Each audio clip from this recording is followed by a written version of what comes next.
वाले साथी जिन्होंने हर रोज़ 2 बार पीसी में पहुंचकर इस आंदोलन को पूरी दुनिया तक पहुंचाया।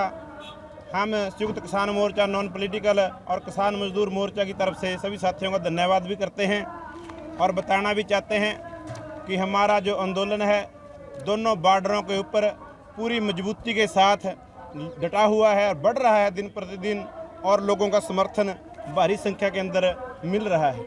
हम सरकार को यही कहना चाहते हैं कि जल्दी से जल्दी हमारी सभी डिमांडें हैं जो वो मानी जाए, ताकि फिर हम सभी लोगों को यहाँ पर किसी तरह की समस्या ना हो और सरकार को भी कोई समस्या ना हो। लेकिन सरकार किसी तरह से भी बातचीत करने को तैयार नहीं है, हठ नीति के ऊपर बैठी है। लेकिन सरकार को आने वाले समय फिर इसका भुगतान करना होगा, इसका नुकसान उठाना पड़ सकता है। और मैं अपील करूँगा आपके माध्यम से, हमारे साथी शुभकर्ण जी जिनकी सरकार ने हत्या कर दी है, जो हमारे शहीद हैं इस आंदोलन के, उनकी कल अंतिम अरदास है गांव बल्लों बठिंडा के अंदर कल 12 बजे। आपके माध्यम से मैं पूरे देश के किसानों को और सभी संगठनों को अपील करनी चाहूँगा, ज़्यादा से ज़्यादा संख्या के अंदर पहुंचकर शुभकर्ण की अंतिम अरदास के अंदर शामिल हों और अरदास करें परमात्मा उन्हें अपने चरणों में नवाज, और इस आंदोलन को मजबूत करने के लिए जो हमारे साथी जिन मांगों के प्रसिद्ध हुए हैं उनको पूरी करने के लिए हम पुरजोर तरीके से अपने आंदोलन को मजबूत करें। और कल मैं बताना भी चाहूँगा, बड़ी संख्या के अंदर दुआबा यूनियन वाले साथी मंजीत राय जी का एक बड़ा जत्था ट्रैलियों का यहाँ पर पहुँचा है मजबूती के लिए आंदोलन की, उनका भी धन्यवाद करना चाहते हैं। और नौजवानों का एक बहुत बड़ा जत्था आज मोहाली की तरफ से यहाँ पर पहुँचेगा और फिर आने वाले दिनों के अंदर खनौरी बॉर्डर पर भी पहुँचेगा। और जो सरकार कहती है कि हाँ आप बिना साधनों के आओ, दिल्ली में हम नहीं रोकते, ट्रैक्टर लेकर नहीं आना है। हम बता भी देना चाहते हैं, पिछले दिनों जब 13 तारीख को आंदोलन स्टार्ट हुआ, कुछ हमारे साथी रेलवे के माध्यम से पैदल बसों के अंदर या किसी ने टिकट भी बुक कराए, उन सबको सरकार ने रोका है। लेकिन फिर देखना चाहते हैं सरकार कितना अपनी बात पर है। पूरे देश की तरफ से पैदल व्हीकलों के ऊपर, रेलवे के अंदर और बसों के माध्यम से दिल्ली की तरफ किसान पहुंचेंगे, कूच करेंगे। देखते हैं सरकार अपनी मनसा क्या बताती है कि हाँ वो ट्रैक्टरों के बिना भी आने देती है कि नहीं देती है, ये भी सब साफ हो जाएगा। और रही बात दिल्ली वाली, जो सभी साथी या किसी के मन में कोई बात है, हमें ऐसा महसूस होता है जो हम आंदोलनकारी लोग हैं, पूरे देश का आंदोलन लड़ रहे हैं, और जहां हमारी खेती है, एग्रीकल्चर जो जोन है, पूरे देश के अंदर जो रोज़गार है 47-48% रोज़गार हमारी खेती से जाता है। चाहे वो मिलें हों, शुगर मिलें हों, चाहे सेलर हों, चाहे आटा मिल हों, चाहे फैक्ट्रियाँ हों, चाहे बिस्किट का हो, या कोई भी सरकारी जॉब हमारे माध्यम से है, वो 46-47% का हिस्सा है रोज़गार के अंदर। लेकिन अगर इतना बड़ा रोज़गार देने के बावजूद, इतना काम देने के बावजूद, गांवों के अंदर बड़ा रोज़गार देने के बावजूद खेती करने वाले लोगों को आंदोलन भी करने नहीं दिया जाता। इसलिए हमारा मानना है, जब सरकार हमें इस देश का नागरिक मान लेगी और ये बैरिकेशन दूर कर देगी, दिल्ली जाना हमारा सुनिश्चित है। उस दिन हम दिल्ली जरूर जाएंगे, अपनी बात से पीछे नहीं हटेंगे। सरकार कब हमें अपने देश के निर्माणकारी मानती है, क्योंकि देश के निर्माण के अंदर सबसे ज़्यादा अगर योगदान है किसान और मजदूर का है। मेरे साथ हैं राजू जी, रणजीत सिंह जी राजू, GKS राजस्थान से गुरतेहान सिंह जी पटेड़ी। मैं निवेदन भी करूंगा, जो आने वाले कुछ प्रोग्राम 1-2 है, जो कल भी बताया था डब वाली बॉर्डर के ऊपर, उसके बारे में राजू जी आपसे संबोधन करेंगे। धन्यवाद साथियों, एक तो खनौरी और शंभू के साथ साथ अब डब वाली का नाम भी याद कर लो, क्योंकि डब वाली बॉर्डर पर मोर्चा लग चुका है। लगभग 80-90-100 ट्रालियाँ लग गई हैं, स्टेज लग गया है। डेली कम से कम 2-2.5 हज़ार लोग लोकल वहाँ आते हैं और सारा दिन बैठते हैं। लंगर चालू हो गए हैं और शुभकर्ण के भोग के बाद, अंतिम अरदास के बाद हम डब वाली बॉर्डर पर जाएंगे, पूरी व्यवस्था करेंगे। अब वहाँ जसवीर सिंह भट्टी जी हैं हमारे, वो संभाल रहे हैं। और एक सवाल आता है बार बार सरकार की तरफ से कि किसान ट्रैक्टर पर दिल्ली ना आए, और मेरा सरकार से सवाल है, 10-12 देशों में पूरी दुनिया में प्रदर्शन हुआ, प्रत्येक देश का किसान बड़े बड़े ट्रैक्टर लेकर 4x4 अपनी राजधानी की बात कहने के लिए किसी भी देश के किसी भी प्रधानमंत्री को, किसी भी राष्ट्रपति को कोई दिक्कत नहीं हुई।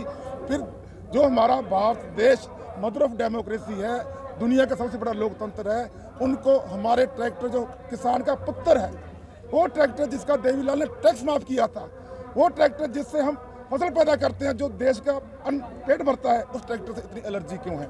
इसके साथ ही साथ साथियों, एक नैरेटिव चलाया जा रहा है ज़मीनें कहीं नहीं जाएंगी। पहले तो हमारी ज़मीनें इन्होंने बहुत ज़्यादा लोन देकर गिरवी कर रखी है। आज आप पंजाब में जाओगे, राजस्थान में, पूरे देश में जाओगे, आपको लगभग पूरी ज़मीन बैंक में रहने मिलेगी। और उसके बाद इन्होंने ज़मीनें हड़पने के नए नए तरीके अपना लिए हैं। नया तरीका क्या अपनाया है इन्होंने कि जयपुर बैठकर ऑनलाइन नीलामी करते हैं DRTA कोर्ट के थ्रू। किसान घर बैठा होता है, किसान को पता भी नहीं चलता, उसकी ज़मीन नीलाम हो जाती है, तहसीलदार उसका इंतकाल कर देता है। और बहुत बड़ा नेक्सस है, यानी कि मान के चलो आप 1 करोड़ रुपए की वैल्यू की ज़मीन 10 लाख में हो जाती है, बैंक का 20 लाख देना होता है, सेटलमेंट करते हैं भू माफिया बैंक के साथ, 10 लाख में करोड़ की ज़मीन ली जाती है। जबकि होना यह चाहिए कि किसान को बुलाकर सेटलमेंट में बिठाना चाहिए, किसान को मौका देना चाहिए। अगर किसान मजबूर है, नहीं कर सकता, उसके बाद अगला कदम उठाना चाहिए। पर नहीं, ये बिना किसान की सहमति लिए, बिना किसान से पूछे उसकी नीलामी कर रहे हैं। हमारा विरोध WTO का है। WTO का विरोध क्यों करते हैं हम? क्योंकि WTO के तहत जो उनकी शर्तें हैं केवल 10% ही खरीदी करने की, वो भारत में वायबल नहीं है। भारत एक कृषि प्रधान देश है।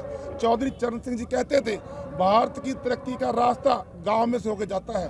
ਉਸ ਤੋਂ ਬਾਅਦ ਉਹ ਮੋਰਚਾ ਵੱਡੀ ਗਿਣਤੀ ਤੁਸੀਂ ਦੇਖ ਸਕਦੇ ਹੋ, ਜਿਵੇਂ ਸ਼ੰਭੂ ਮੋਰਚਾ ਚੱਲ ਰਿਹਾ ਜਾਂ ਖਨੌਰੀ ਮੋਰਚਾ ਚੱਲ ਰਿਹਾ, ਡੱਬ ਵਾਲੀ ਮੋਰਚਾ ਵੀ ਉਸ ਪ੍ਰਕਾਰ ਚੱਲੂਗਾ।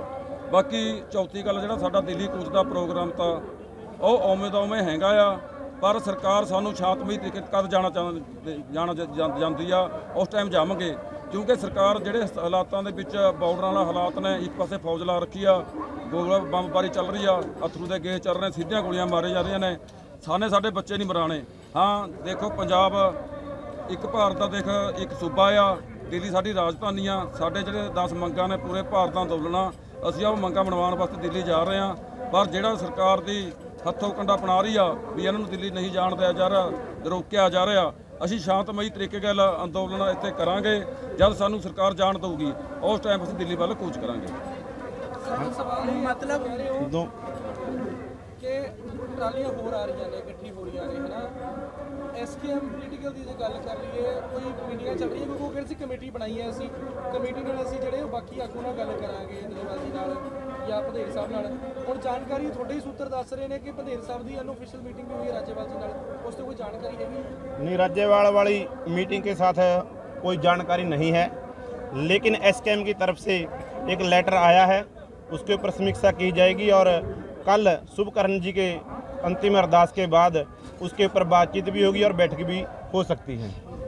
ਤੇ ਸਰ ਹੁਣ ਜਿੱਦਾਂ ਤੁਸੀਂ ਕਹਿ ਰਹੇ ਹੋ ਕਿ ਕਿਸਾਨ ਜਿੰਨੀ ਦੇਰ ਤੱਕ ਸ਼ਾਂਤੀ ਦੇ ਨਾਲ ਅੱਗੇ ਨਹੀਂ ਜਾਣ ਦੇਊਗੀ ਪੁਲਿਸ, ਹੁਣ ਆਪਾਂ ਇਹ ਮੰਨ ਲਈਏ ਕਿ ਕਿਸਾਨ ਇੱਥੇ ਹੀ ਬੈਠੇ ਰਹਿਣਗੇ, ਕਿਉਂਕਿ ਉਹ ਤਾਂ ਸ਼ਾਂਤੀ ਨਾਲ ਜਾਣ ਹੀ ਨਹੀਂ ਦੇ ਰਹੇ, ਉਹਨਾਂ ਦਾ ਤਾਂ ਕਲੀਅਰ ਆ ਪੂਰਾ ਕਿ ਆਪਾਂ ਨਹੀਂ ਜਾਣ ਦੇਣਾ। देखिए, हमने जो दिल्ली कूच वाली बात है स्पष्ट भी कर दी और बता भी देना चाहते हैं, खोल कर बता देते हैं।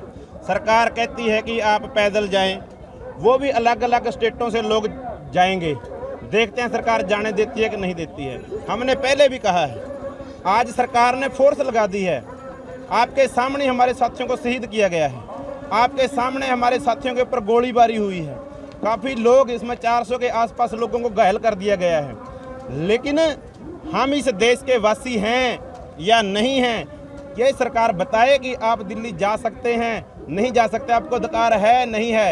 अगर अधिकार है, अगर हम इस देश के वासी हैं, तो सरकार को मजबूर करेंगे, ये बैरिकेड खोलने के लिए अपने आंदोलन को मजबूत करेंगे, घर घर तक ले जाएंगे और जो भी होगी कोशिश करेंगे, लेकिन अपने बच्चों को, अपने साथियों को ऐसे गोली का शिकार भी होने नहीं दिया जा सकता। लेकिन दिल्ली जाएंगे, आज नहीं जाएंगे, कब तक 70,000 पैरा मिलिट्री फोर्स हरियाणा में लगाकर हमें रोक सकती है? देखते हैं ना, सरकार हारती है कि हम हारते हैं, आने वाला समय बताएगा। राजू जी कुछ कहना चाहते हैं मेरे ख्याल में। साथियों परिस्थितियां होती हैं। आप कहते हो कि सरकार ने क्लियर कर दिया, लेकिन सरकार ने तो ये भी क्लियर किया 3 काले कानून वापस नहीं होंगे। रात को 8 बजे कृषि मंत्री बोल रहा है किसी हालत में काले कानून वापस नहीं होंगे, सुबह प्रधानमंत्री देश से माफी मांगे। अगर सरकार हमें दिल्ली नहीं जाने देगी, लेकिन सरकार ने चुनावों में हमारे पास आना है, तो सरकार के लिए गांव बंद हो जाएगा। इसलिए परिस्थितियां होती हैं, परिस्थितियां बदलेंगी, ऐसी बात नहीं है। ਤੁਹਾਡੇ ਵੱਲੋਂ ਤਾਂ ਕਿਹਾ ਜਾ ਰਿਹਾ ਵੀ परिस्थितियां ਬਦਲਣਗੀਆਂ, ਪਰ ਆਪਾਂ ਇਹ ਵੀ ਕਹਿੰਦੇ ਜਿਵੇਂ ਇਲਾਕਾ ਵਾਸੀ ਜਾਂ ਹੋਰ ਨੌਜਵਾਨ ਕੋਈ ਇਹ ਵੀ ਕਹਿ ਰਹੇ ਨੇ ਵੀ ਜਿਹੜੇ ਦੋਨੋਂ ਮੋਰਚੇ ਨੇ ਇਹ ਡਰ ਚੁੱਕੇ ਨੇ, ਜਾਂ ਇਹਨਾਂ ਦੇ ਮਨ 'ਚ ਜਿਵੇਂ ਸ਼ੁਭਕਰਨ ਤੇ ਗੋਲੀ ਡਾਇਰੈਕਟ ਲੱਗੀ ਹੈ, ਸ਼ਹੀਦ ਹੋਏ ਨੇ, ਉਸ ਨੂੰ ਲੈ ਕੇ ਉਹ ਡਰ ਚੁੱਕੇ ਨੇ, ਤਾਂ ਕਰਕੇ ਇਹ ਇੱਥੇ ਬੈਠਣ ਨੂੰ ਕਹਿ ਰਹੇ ਨੇ ਵੀ ਅੱਗੇ ਨਹੀਂ ਜਾਣਗੇ। देखिए, डरने वाली बात ना कोई है।